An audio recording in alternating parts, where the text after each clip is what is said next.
And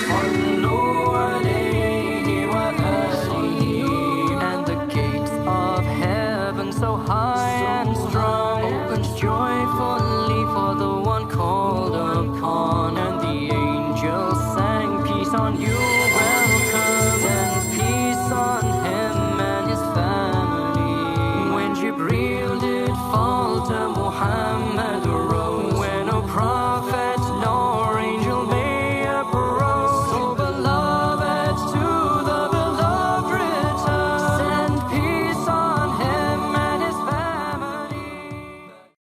Assalamu alaikum. My name is Ismail Chartier. I was raised Irish Catholic in a neighborhood called Hell's Kitchen, Manhattan, which when I was a kid was a very bad neighborhood. It was full of drug use. The Irish mafia ran it with an iron fist, and if anyone got in their way, people were dealt with. My mom and dad are both first-generation Irish American, and me and my brothers are second-generation Irish American, which comes with a lot of culture and heritage that you have to learn. It's wajib, huh? It's mandatory, obligatory that you learn what it means to be Irish.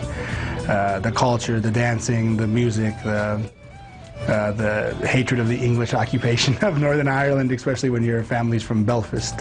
I wrestled from the time I was 5 years old to the time I was 20 years old.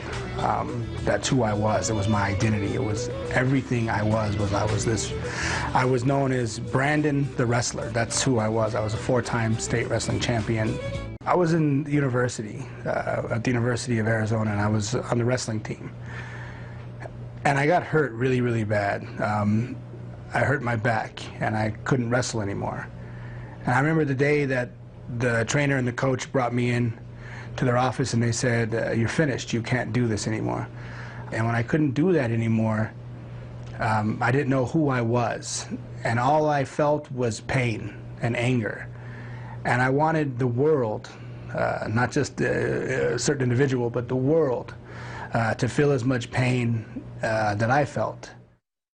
I was raised Irish Catholic, but I could never get one God out of 3. It was always 3. I started a journey where I went through every religion that I could think of and find. So I went to get the Orthodox view of Christianity. I was raised with the Irish Catholic and then with the Protestant view, so I wanted to see the other view of Orthodox. So I went to Greece, studied there for a year, and I said, I just can't believe this. So I said, I'll look at the Torah. I'll look at the first 5 books of the Bible. So I said, okay, this makes sense. They say worship only one God. So I went to a local temple, and I said, I want to be a Jew.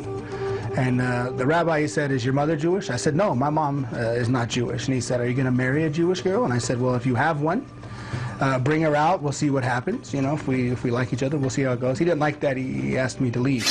So I said, I don't believe God would limit his religion to one nation. I think God would want all of the creation, all of mankind, to experience salvation, to experience liberation in worshiping him. So then I went through all the religions. I spent a year in Nepal studying Buddhism and Hinduism. So as I walked by this little section in the university library called Islam, it was really this big. It consisted of like 8 books, you know. So I said, well, this is something I don't know anything about. So they had books by Elijah Muhammad, they had books by Rumi, they had books by Ghazali, and then they had the Quran.